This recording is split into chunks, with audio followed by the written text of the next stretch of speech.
تراویح نماز تراویح پڑھی، پورا قرآن پاک حافظ صاحب کا سنا. یہ میرا سوال ہے کہ ہم نے پورے تراویح میں کتنی آیات ایسی تھی جن کا ہمیں کچھ سمجھ آیا کہ اللہ کی ذات ہمیں کیا ارشاد فرمائے؟ اگر ہمیں سمجھ نہیں آیا تو پھر اس بات کی طرف متوجہ ہونے کی ضرورت ہے کہ ہم قرآن پاک کو سمجھنے کی کوشش کریں گے. اس میں آخری بات کہ بس اوقات یہ بھی کہا جاتا ہے کہ بھئی قرآن پاک کو خود سے نہ سیکھا جائے، اور یہ ایک بات ہے. اور دوسری بات، اس کا دوسرا رخ یہ ہے کہ حضرات منع کیوں کرتے ہیں کہ جب ہم قرآن پاک کو سیکھنے کی کوشش کرتے ہیں تو چند آیات پڑھ کر چند باتیں ہمیں سمجھ آتی ہیں، ہم خود اتھارٹی بن جاتے ہیں اور قرآن پاک کے اللہم صل علی محمد وعلی آل محمد كما صليت على إبراهيم وبارك على محمد وعلى آل محمد كما باركت على إبراهيم إنك حميد مجيد.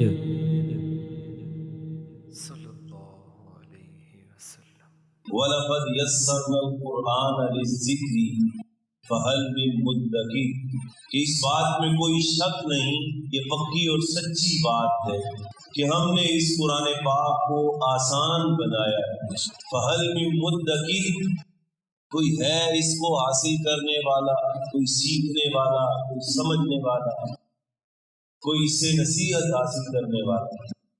ابھی رمضان المبارک کا مہینہ گزرا، میں اور آپ نے نماز تراویح میں مکمل قرآن پاک کی تلاوت کی اور سنی، لیکن اس بات میں کوئی دو رائے نہیں، کوئی مبالغہ نہیں کہ ہمیں قرآن پاک کے الفاظ تو سمجھ آ رہے ہوتے ہیں پیچھے کھڑے، لیکن ہمیں یہ معلوم نہیں ہوتا کہ اس قرآن پاک میں ہم سے کیا کہا جا رہا ہے. حالانکہ اگر یہ احساس میرے اور آپ کے اندر ہو کہ قرآن پاک یہ اللہ رب العزت کا کلام ہے، کسی کتاب کو یہ شرف حاصل نہیں ہو، اور اس کلام پاک کی حفاظت کے لیے اللہ رب العزت نے جو غیر معمولی قسم کا ایک نظام بنایا، جو کلمات ارشاد فرمائے ان کو پڑھیں تو اور انسان کے اندر یہ احساس اجاگر ہوتا ہے کہ یہ کوئی عام کتاب نہیں. بات تو یہاں ہی ختم ہو جاتی ہے جب یہ کہہ دیا جائے کہ یہ اللہ کا کلام ہے، اللہ کے کلمات ہیں، اللہ کی زبان اطہر سے نکلے ہوئے جملے ہیں. لیکن پھر اللہ رب العزت نے ان جملوں کو سنبھالنے کا جو ایک نظام بنایا، اس نظام پر غور کرے تو انسان حیران ہوتا ہے کہ یہ کیسی غیر معمولی اللہ کی طرف سے کتاب عطا کی. اللہ رب العزت قرآن پاک میں ارشاد فرماتے ہیں وَمَا كَانَ هَذَا الْقُرْآنُ وَإِن يُفْتَرَى مِن دُونِ اللَّهِ. اللہ کے علاوہ کسی کے اندر یہ طاقت نہیں ہے کہ وہ اس قرآن پاک میں کچھ اپنی طرف سے دخل کر سکے. سورہ حاقہ کے اندر اللہ رب العزت نے ارشاد فرمایا وَمَا هُوَ بِقَوْلِ شَاعِرٍ قَلِيلًا مَا تُؤْمِنُونَ. یہ کسی شاعر کی باتیں نہیں، کم ہی لوگ اس پر ایمان لاتے. وَلَا بِقَوْلِ کاہن، یہ کسی کاہن جادوگر کی باتیں نہیں. قَلِيلًا مَا تَذَكَّرُونَ، کم ہی لوگ اس میں غور و فکر کر کے نصیحت حاصل کرتے. تنزیل من رب العالمین، یہ رب العالمین کی طرف سے اتاری جانے والی کتاب ہے. اور آگے ارشاد فرمایا وَلَوْ تَقَبَّلَ عَلَيْنَا بَعْضَ الْأَقَاوِيلِ، اگر کوئی اپنی طرف سے اس کلام پاک میں کوئی بات داخل کرنے کی کوشش کرے، فرمایا لَأَخَذْنَا مِنْهُ بِالْيَمِينِ، اس داخل کرنے والے کو ہم اپنے دائیں ہاتھ سے پکڑ لیں. ثُمَّ لَقَطَعْنَا مِنْهُ الْوَتِينَ، اور یہاں تک بات نہیں رہے گی بلکہ ہم اس کی شہ رگ کو کاٹ دیں گے. فَمَا مِنْكُمْ مِنْ أَحَدٍ عَنْهُ حَاجِزِينَ، اور اس کام سے ہمیں روکنے والا دنیا میں کوئی موجود نہیں. اب اس طرح کے کلمات اللہ رب العزت کی ذات ارشاد فرما رہے ہیں.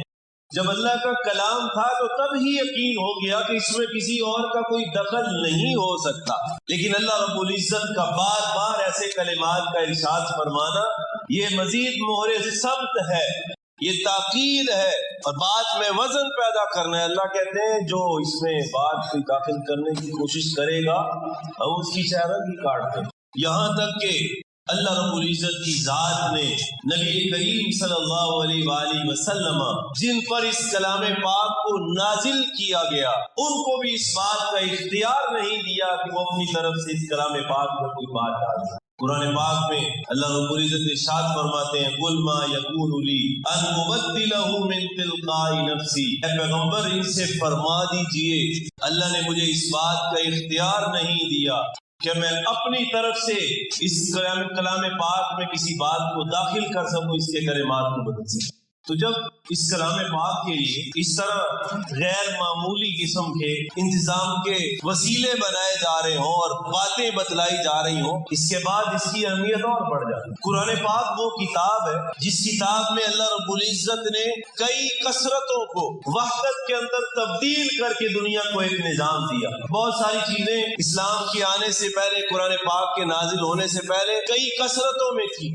جن میں سے سب سے پہلی بات کہ الہوں کی کثرت تھی۔ الہوں کی کثرت کو ایک الہ واحد کی وحدت کے ساتھ قرآن پاک نے بدل کے بتایا۔ کئی خداؤں کا تصور تھا۔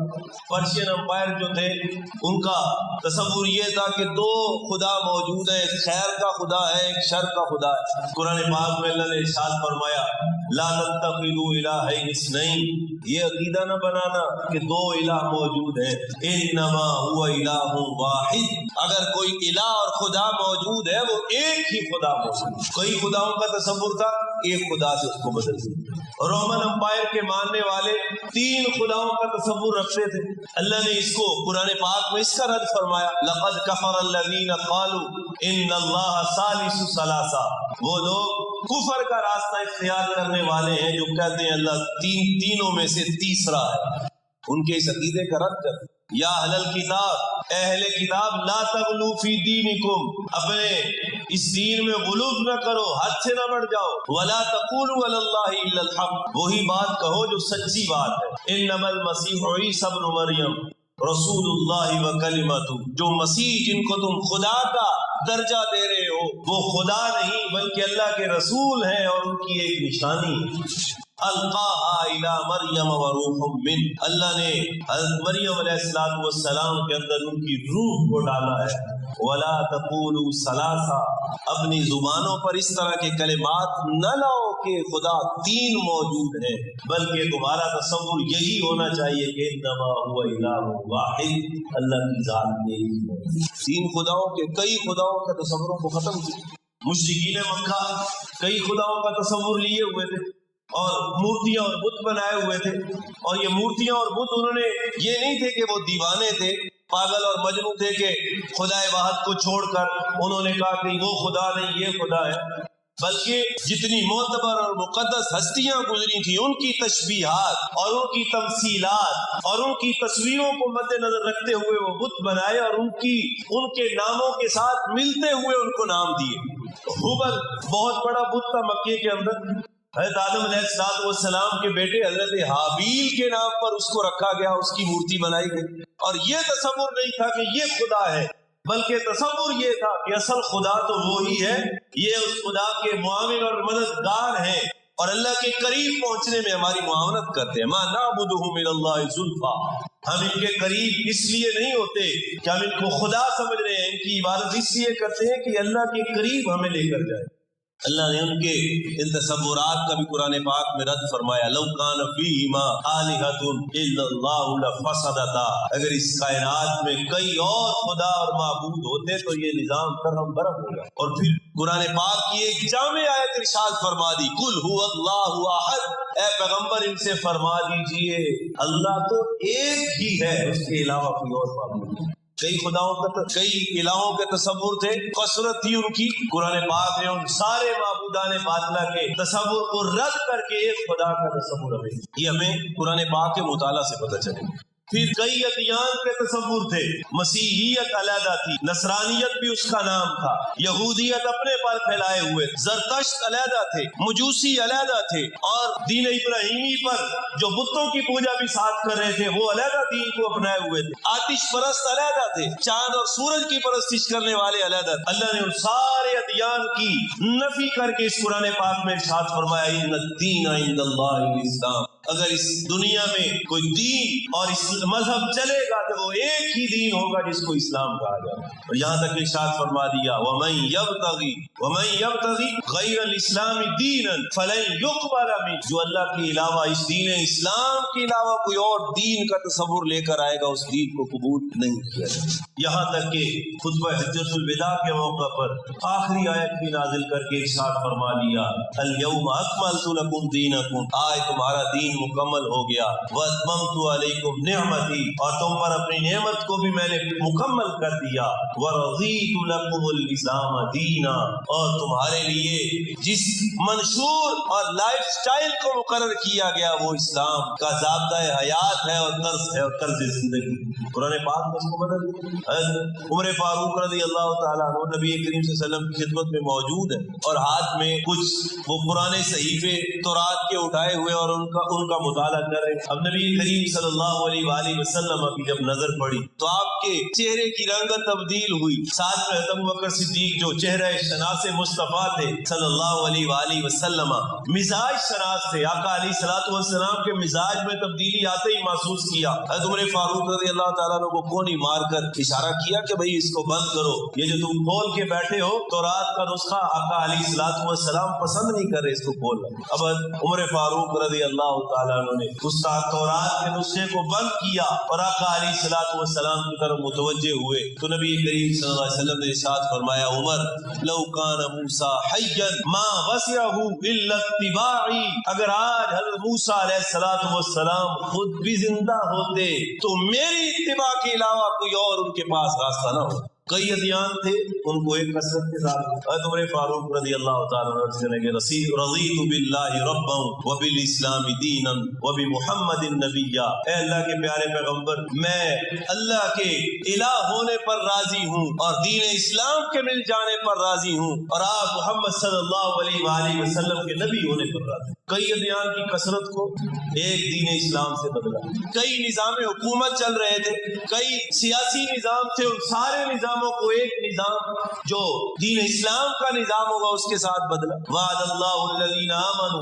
منکم وعملوا الصالحات، اللہ فرماتے ہیں ہم نے تم سے وعدہ کیا ہے اگر تم ایمان والے ہوگے اور اعمال صالحہ کو تم اپنانے والے ہوگے لیستخلفنہم فی الارض کما استخلف الذین من قبلہم، تو اس زمین کی خلافت ہم تمہارے سپرد کریں گے جیسے تم سے پہلے دین پر چلنے والوں کے سپرد کریں گے. اور پھر ارشاد فرمایا فلا وربک لا یؤمنون حتی یحکموک فیما شجر بینہم، تو اس وقت تک تمہارا ایمان ہی اللہ کی بارگاہ میں قبول نہیں ہو سکتا جب تک نبی کریم صلی اللہ علیہ وآلہ وسلم کے طے کردہ اصولوں کو تم نہ مانو. پھر ارشاد فرمایا وما کان لمؤمن ولا مؤمنۃ اذا قضى اللہ ورسولہ امرا ان یکون لهم الخیارہ، تم اس وقت تک مومن نہیں ہو سکتے کہ جب تک اللہ اور اس کے رسول نے تمہارے لیے کسی بات کا فیصلہ کر لیا ہو اور تم تمام اختیارات کو ختم کر دو، ان کے قدموں میں ڈال دو کہ سارے اختیارات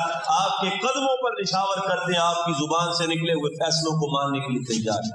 آج امت مسلمہ کئی قسم کے طبقات میں تبدیل ہو تقسیم ہو چکی اور ہمیں بڑی پلاننگ کے ساتھ تقسیم کیا گیا. 4 بنیادی طبقے. نمبر 1 لبرل موجود ہے، دین بیدار، جو کہتے ہیں کوئی دین موجود نہیں، کوئی خدا کا تصور نہیں، جس کا جو دل چاہتا ہے وہ کرے، میرا جسم میری مرضی کے نعرے لگانے والے، جو دل چاہے اس طرح کے سلوگن اٹھا کر لوگوں کے سامنے اپنے پیغام کو پہنچانے والے. ہر انسان کا انفرادی معاملہ ہے دین کا کام کرنا، کسی چیز پر چلنا اس کو مجبور نہیں کیا جائے گا، اس طرح کے نعرے بلند کرنے والے. حالانکہ اسلام کا یہ تصور نہیں کہ جس کا جو دل چاہے وہ اپنی من چاہی زندگی گزارتا رہے. جب لا الہ الا اللہ کہہ دیا اور پھر محمد الرسول اللہ کا ساتھ اقرار کر لیا تو اس بات کا تم اقرار کر رہے ہو کہ ہم بھیجے ہوئے احکامات اس رب العالمین کے ہوں گے اور ان کے طریقے حضرت محمد الرسول اللہ صلی اللہ علیہ وسلم کے ہوں گے. ایک طبقہ وہ بن گیا جو لبرل تھا، انہوں نے کہا کوئی دین نہیں، ہر بندے کی اپنی مرضی۔ دوسرا طبقہ وہ بنا جنہوں نے چند عبادات کو یا چند تقریبات کو دین کا نام دے دیا، سال میں 1-2 مرتبہ میلاد کروایا، کوئی محفل کروائی، کوئی جلسہ کروایا، ایک اچھی تقریر کروائی، لوگوں کو اچھا کھانا کھلایا، تو دین کا بہت ایک قلعہ سر کر لیا۔ عید بڑی، جمعہ پڑا، عیدین پڑھ لی اور جمعہ پڑھ لیا، بس دین چل رہا۔ تیسرا طبقہ میرے اور آپ جیسا بنا کہ نمازیں اہتمام سے ادا کی، تسبیحات کی، قرآن پاک کی تلاوت کی، لیکن قرآن پاک کے جو نفاذ کے طریقے تھے، قرآن پاک کو رائج کرنے کا جو منصوبہ تھا، اس سے بیزار رہے، اس سے ختم پیچھے رہے۔ تیسرا طبقہ یہ بنا۔ اور یاد رکھیے کہ تینوں طبقے ایسے ہیں، کہیں تینوں طبقوں سے پوری دنیا کے کفر کو کوئی مسئلہ نہیں۔ وہ ایک برطانوی وزیر اعظم نے ایک مرتبہ کہا تھا کہ ہم دنیا میں کسی جگہ پر اسلام کے نظام کے قائم ہونے کو برداشت نہیں کریں۔ آپ نمازیں پڑھیں، ہمیں کوئی مسئلہ نہیں، آپ تبلیغ کریں، آپ دوسرے کاموں پہ چلیں، ہمیں کوئی مسئلہ نہیں، لیکن اس بات کا جو چوتھا طبقہ ہے کہ اس بات کا مطالبہ کرنا کہ دین اسلام جو ہے وہ بطور پبلک لا کے ایک قانون اور ضابطے کی شکل میں پورے معاشرے میں اس کا نفاذ ہو جائے، اس بات کی اگر تم آواز اٹھاؤ گے تو تمہیں برداشت نہیں کیا جائے گا۔ تو بھائی اور کچھ نہیں کر سکتے تو کم از کم میرے اور آپ کے وہم و گمان میں، دل و دماغ میں اس بات کا تصور تو آئے، یہ امید تو پیدا ہو، تڑپتے ہو، لگن تو ہو، اللہ کی بارگاہ میں ہم گڑ گڑائیں تو صحیح، یا اللہ ہم کمزور ہیں، ہم نہیں کر سکتے، یا اللہ کوئی ایسا مرد مجاہد دے۔ اور یاد رکھیے نبی کریم صلی اللہ علیہ وآلہ وسلم نے ارشاد فرمایا، جب آپ مکہ مکرمہ سے ہجرت کر کے مدینہ منورہ تشریف لے جا رہے تھے تو آپ صلی اللہ علیہ وسلم نے ایک دعا مانگی جو اللہ نے قرآن پاک آپ کو سکھلائی، اور قرآن پاک میں اس کا ذکر فرمایا، رب ادخلنی مدخل صدق واخرجنی مخرج صدق واجعل لی من لدنک سلطانا نصیرا۔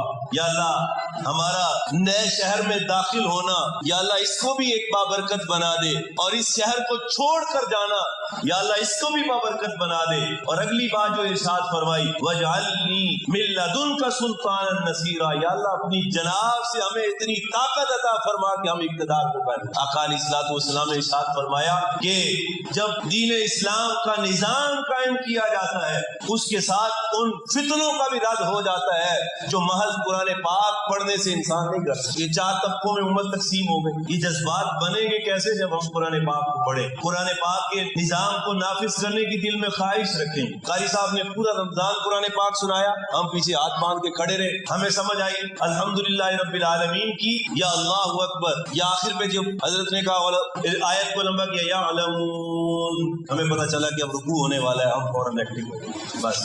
اور یہ بات مراقبے کی ہے، اللہ کی طرف متوجہ ہونے کی ہے۔ ایک طرف ہم کہیں کہ اللہ کی بولی ہے اور پڑھنے والا اللہ کی بولی بول رہا ہے، اور میں اور آپ پیچھے کھڑے ہیں اور ہمیں سمجھ ہی نہ آئے کہ اللہ کی بولی کیا بولی جا رہی ہے، اس سے بڑا ظلم کیا ہوگا۔ آج کل ہمارے شہر میں بڑی چوریاں ڈکیتی ہو رہی ہیں، بڑے وارداتیں ہو رہی ہیں، اللہ بچائے ہم سب۔ اگر اسلام کا قانون نافذ ہوتا السارق والسارقۃ فاقطعوا ایدیہما جزاء بما کسبا نکالا، تو یہ چوری کرنے والا اس کے ہاتھ کو کاٹا جائے۔ اسلامی جو سزائیں ہیں ان کے اندر دہشت زیادہ ہے، تکلیف کم ہے، دہشت زیادہ ہے۔ بعض لوگوں نے کہا جی اگر یہ ہاتھ کاٹا جائے تو ہر طرف معاشرے میں وہ ٹنڈے ہی نظر آئے جن کے ہاتھ کٹے ہوں گے۔ کیا خیال ہے، سارا معاشرہ ہی چور ہے؟ چند لوگ موجود ہیں جن معاشروں میں یہ سزا نافذ ہے، جا کر دیکھیں کوئی اکا دکا آپ کو نظر آئے گا، ایک کا کٹے گا ہزاروں رک جائیں گے۔ وَكَتَبْنَا عَلَيْهِمْ فِيهَا أَنَّ النَّفْسَ بِالنَّفْسِ وَالْعَيْنَ بِالْعَيْنِ وَالْأَنفَ بِالْأَنفِ وَالْأُذُنَ بِالْأُذُنِ وَالسِّنَّ بِالسِّنِّ وَالْجُرُوحَ قِصَاص۔ اللہ فرماتے ہیں اگر جان کو قتل کیا جائے گا بدلے میں جان قتل کی جائے گی، ناک کو کاٹا جائے گا تو ناک بدلے میں کاٹا جائے گا، کان کے ساتھ چھیڑ خانی کی جائے گی تو کان کاٹا جائے گا، دانت توڑے جائیں گے تو بدلے میں دانت توڑے جائیں گے۔ اور آگے ارشاد ایک جگہ پہ ارشاد ہوا وَلَكُمْ فِي الْحَيَاةِ قِصَاصٌ وَلَكُمْ فِي الْقِصَاصِ حَيَاةٌ، اللہ نے اس قصاص کے اندر تمہارے معاشرے کے لیے ایک ایسی زندگی رکھی جو پورے معاشرے کو زندگی بخش دے۔ نبی کریم صلی اللہ علیہ وسلم نے حضرت عدی بن حاتم رضی اللہ تعالیٰ، یہ حاتم تائی کے بیٹے تھے، حاتم تائی بڑا مشہور ایک سخی گزرا ہے۔ یہ حاتم تائی جو تھا اس نے یہ نبی کریم صلی اللہ علیہ وسلم کی تشریف آوری سے پہلے دنیا سے چلا گیا، یا خیر اس نے نبوت کا زمانہ نہیں دیکھا اور پچھلے دین پر تھا، عیسائیت پر۔ اس کے بیٹے جو عدی بن حاتم تھے ان کو اسلام قبول کرنے کی سعادت نصیب نصیب ہوئی. ان کی بہن حضرت صفانہ رضی اللہ تعالیٰ عنہ, ان کو بھی اسلام قبول کرنے کی سعادت نصیب ہوئی. آقا علیہ الصلوۃ والسلام کی خدمت میں حاضر ہوئے. اللہ کے رسول ہمارے علاقے میں چوریاں بڑی ہوتی ہیں, بڑے لٹیرے موجود ہیں, وہاں پہ انسان کی زندگی محفوظ نہیں. تو نبی کریم صلی اللہ علیہ وسلم نے ارشاد فرمایا اے عدی, اور عجیب بات یہ ہے اس میں کہ حضرت عدی رضی اللہ تعالیٰ عنہ, اور یہ روایت نقل اس وقت کی ہے جب وہ باتیں اور مشاہدات اپنی آنکھوں سے دیکھے. آقا علیہ الصلوۃ والسلام نے ارشاد فرمایا عدی ایک وقت آئے گا کہ اسلام کا نظام نافذ ہوگا. فرمایا مقام حیرہ تم نے دیکھا ہے, وہ بڑا مشہور تھا اس وقت. آج ایک چھوٹا سا ایک علاقہ ہے, اس وقت بڑا مشہور تھا, اس کی تہذیب و تمدن بڑی مشہور تھی, لوگ بڑے اثر و رسوخ والے تھے. فرمایا مقام حیرہ دیکھا ہے؟ اللہ کے رسول دیکھا تو نہیں, اس کے بارے میں سنا ہے, بڑے لوگ وہاں پہ بہتر رہتے. فرمایا اے عدی بن حاتم ایک وقت آئے گا مقام حیرہ سے ایک خاتون زیورات سے لدی ہوئی اکیلی سفر حج کے لیے آئے گی, اور پورے راستے میں کسی ایک آدمی کے اندر اس بات کی جرت بھی نہیں ہوگی کہ وہ آنکھ اٹھا کر اس کی طرف دیکھے. لوٹنا تو دور کی بات. حضرت عدی فرماتے ہیں میرے دل میں خیال آیا کہ بھئی مقام حیرہ سے جو آئے گا مکہ کی طرف, درمیان میں تو ہمارا علاقہ پڑتا ہے, ہمارے علاقے میں تو لٹیرے اتنے موجود ہیں وہ بچ کے نہیں نکل سکتے. لیکن آقا علیہ الصلوۃ والسلام نے چونکہ بات ارشاد فرمائی, یقین کرنا لازم تھا. فرمایا پھر وہ زمانہ آیا تو میں نے اپنی آنکھوں سے اس خاتون کو دیکھا کہ جو مقام حیرہ کی طرف سے آ رہی تھی اور زیورات کے ساتھ لدی ہوئی تھی, اور کسی آدمی کے اختیار میں اتنی بات بھی نہیں تھی کہ اس کی طرف آنکھ اٹھا سکے. اور پھر فرمایا دوسری بات نبی کریم صلی اللہ علیہ وسلم نے مجھے ارشاد فرمائی عدی ایک وقت وہ آئے گا کہ جب تم گلیوں کے اندر نکل فارس اور روم کے سونے تمہارے ہاتھ کے اندر ہوں گے. میں نے عرض کیا اللہ کے رسول وہ کسرا کی بات آپ کریں جو کسرا بن ہرمز بڑا بادشاہ مشہور ہے, ہرمز کا بیٹا. آپ نبی کریم صلی اللہ علیہ وسلم نے ہاں اسی کا بیٹا, اس کے خزانے ہمارے ہاتھ میں ہوں گے. یعنی اس وقت کی اتنی بڑی سپر پاور تھی کہ حضرت عدی بن حاتم رضی اللہ تعالیٰ عنہ نے نبی کریم صلی اللہ علیہ وسلم سے بطور تاکید اس بات کا پوچھا کہ وہی اس کی بات کر رہے ہیں. آقا علیہ الصلوۃ والسلام نے ارشاد فرمایا وقت آئے گا کہ اس کے خزانے تمہارے ہاتھ میں ہوں گے, اور تم گلیوں میں نکلو گے اور لوگوں کے سامنے اس بات کا اعلان کرو گے آؤ کون ہے مجھ سے لینے کے لیے زکوٰۃ لینے والا ہے, میں اس کو زکوٰۃ دینے کے لیے تیار ہوں, اور پورے کے پورے علاقے میں کوئی زکوٰۃ لینے والا نہیں. یہ ہوگا کب؟ دین اسلام کے نفاذ کی برکت سے. حضرت عدی فرماتے ہیں یہ دور بھی میں نے اپنی زندگی میں دیکھا, اور حضرت دو تین باتیں کہ کسرا کا خزانہ ہمارے پاس آیا. فرمایا دو باتیں تو میں نے اپنی آنکھوں سے دیکھ لی کہ وہ مقام حیرہ سے خاتون چلی اور اس کی طرف نظر اٹھا کے دیکھنے والا کوئی نہیں تھا, اور دوسری بات کہ کسرا کا خزانہ ہمارے پاس آیا. دو باتیں میں نے اپنی آنکھوں سے دیکھ لی, اور تیسری میں نے اپنی آنکھوں سے نہیں دیکھی لیکن مجھے یقین ہے کہ وہ بات بھی ہو کر رہے گی کہ گلیوں میں لے کر تم زکوٰۃ کھڑے ہو گے, کوئی زکوٰۃ لینے والا نہیں. پھر حضرت عمر بن عبدالعزیز رحمۃ اللہ علیہ کا دور آیا کہ ان کے گورنر نے ان کو خط لکھا کہ حضرت زکوٰۃ کی ادائیگی کے بعد اتنا زیادہ ابھی ہمارے پاس مال موجود ہے, اس کو کیا کیا جائے. حضرت عمر بن عبدالعزیز رحمۃ اللہ علیہ نے ارشاد فرمایا ایسا کرو کہ مسجدوں کے اندر اعلان کرو کہ اگر کسی نے زکوٰۃ لینی ہے, کسی